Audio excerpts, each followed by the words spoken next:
Hello there, psychology students. Professor Zeeb here, and welcome to another audiovisual lecture. This time I'm going to teach you about adolescent friendships. You know, it turns out that our peers during our teen years are huge, powerful influences on who we are.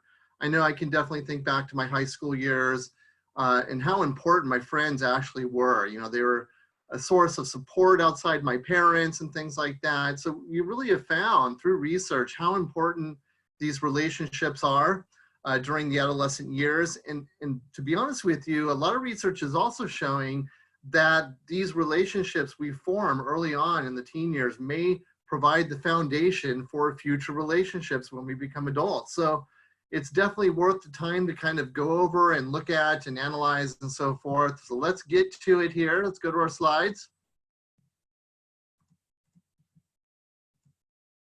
Okay, so we're going to look at peer groups of teens here, that section in the book, or peer friendships, I think as the book entitles it there. All right, so let's take a look.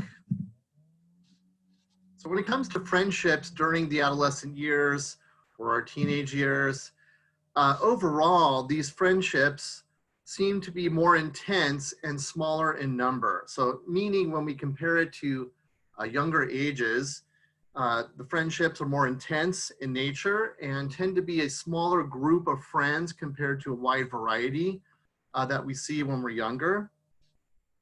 Keep in mind the need for intimacy based on what we're finding is that it does intensify during adolescence. So this kind of explain this, that maybe we prefer a smaller, close-knit group of friends compared to a wide variety of kind of loose relationships. So possibly that could be due to the fact that we're really seeking intimacy in some form during this time. Friendships during adolescence are really important in meeting our social needs. Okay, so we're going to look at several different areas of this. So important to meeting social needs. Number one, it may help to satisfy our need for tenderness, which you could also argue is a form of secure attachment. So we talked about that before in previous lectures, how that has a lot of pro-social benefits. So in a way, having these close, sort of strong relationships may be a form of having a secure attachment in a way. So we see that connection to secure attachment and the need for tenderness. It also obviously serves the purpose of companionship, which we, obviously as humans, we seek that. So in fact, this camaraderie and this companionship may be sought after more than what we're looking for with our parents. Because obviously our parents were huge figures growing up, but when we become teenagers, our friends become really important and an important vital source of that. So we may be actually seeking this companionship outside of our parents and seeking things that our parents can't provide necessarily.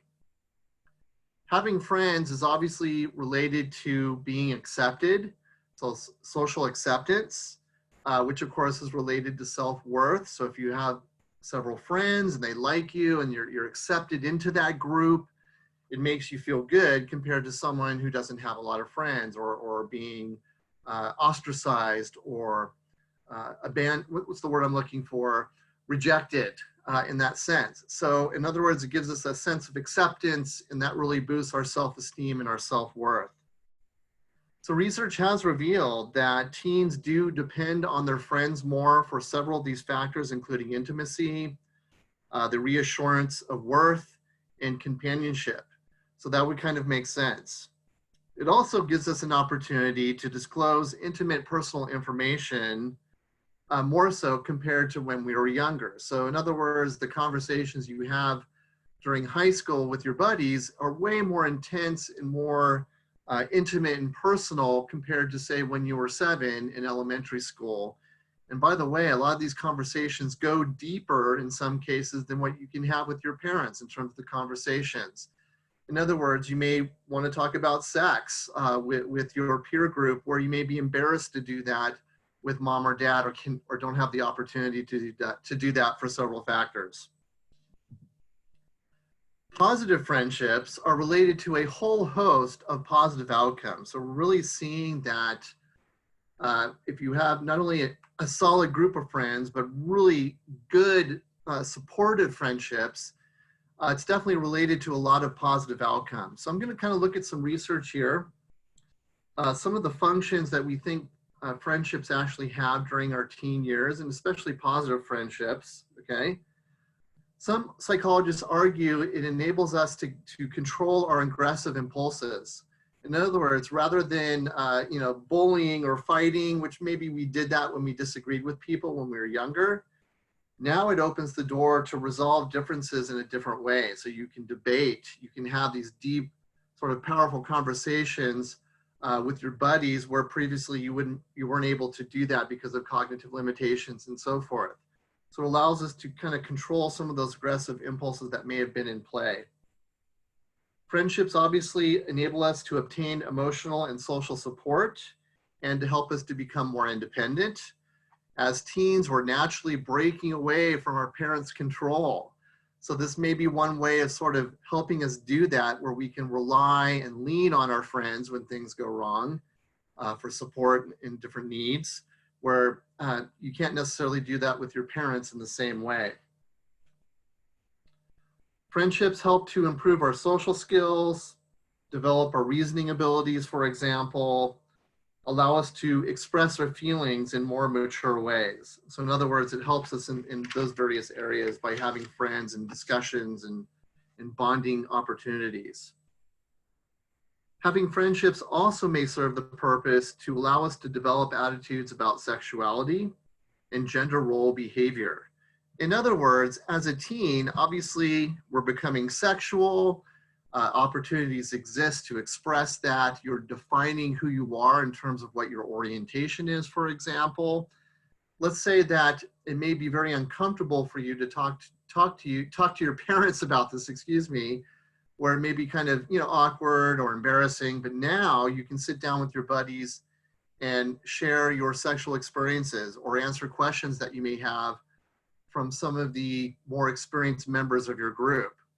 When I read this part, I always think about the famous movie, what's it called? I can't even remember the name of it now, but it's basically where there's a group of friends who go to band camp, and they talk about how every summer they go to band camp, and it's basically like sexual ed, because not only they're playing instruments, but they sit around and talk about sex because they're away from their parents and so forth.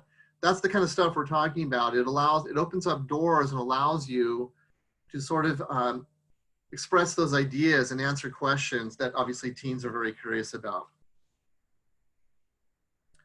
You could also argue that friendships allow us to strengthen our moral judgments and values. But once again, this is begun to be sowed in us by our parents, right? Initially, our parents teach us about right or wrong and morals and things like that. But as you get older and you go away from your parents' control, you're being forced into situations where you have to decide for yourself. So friendships provide you with opportunities about right or wrong. Let's say you have some friends that are doing things that are clearly wrong.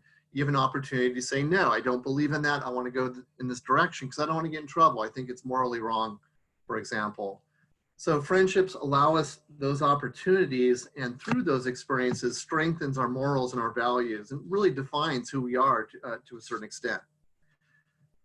Lastly, it also helps to improve our self-esteem. So we said it's related to self-worth, to be accepted. So friendships may serve the purpose of having you be accepted, as we said before.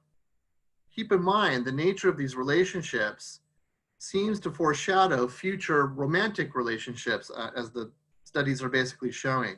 So in this particular study, the book cites, this comes from Simpson et al. In 2007, so Simpson et al. And Associates. The study found that having secure relationships at 16 was linked to having more positive romantic relationships at 20 to 23, in the early 20s or early adulthood. So in other words, we kind of like learn those lessons early on where if we have a lot of good relationships in high school, for example, it may sort of pave the way for having really solid relationships even in our dating life, as it turns out. The quality of friendships seems to matter, as we've already kind of mentioned, but we're going to kind of build on that point. In other words, having good friends seems to be important than hanging around the wrong crowd. Now, obviously your parents have told you this since day one. You guys have heard the lecture from several different people probably, but now we have confirmation in research, okay? So listen to this. The study by Evans, Simmons, and Simmons in 2015 found that having friends who are delinquent was associated with early delinquency and more persistent delinquency. So if you're, I guess what that means, if you're hanging around a sort of people that your parents probably wouldn't approve of and are getting in trouble, it may influence you to do the same, and possibly even at an earlier age. So I thought that was interesting. This next study looked at adolescent girls. This comes from Balantkin, Birch, and Samage from 2018, where they studied adolescent girls, and they found some connections to peer groups and eating habits, which I thought was interesting since we talk about, things like eating disorders during this time, which often pop up in the teen years and early adulthood. They found that friends' eating habits predicted if girls would engage in dieting or even extreme dieting. So I thought that was interesting. So if you have this group of friends that are experimenting with these sort of dangerous dieting habits, it may influence you to kind of do that yourself because you want to, possibly you want to fit in, or they've given you that idea, or they're pressuring you to do that. So we have found some evidence that it's linked to those type of destructive behaviors. So what that all boils down to basically is that it sort of matters who you hang around with. Your friends sort of feed off on you and they reflect on you. So if you're hanging around a really good crowd, well, those positive attributes tend to be shared and you sort of show that. But if you're hanging around some sort of suspicious characters, well, we find that sometimes it can go the other way. All right. So this will conclude our short lecture on teen friendships. Please move on to the next step in the class.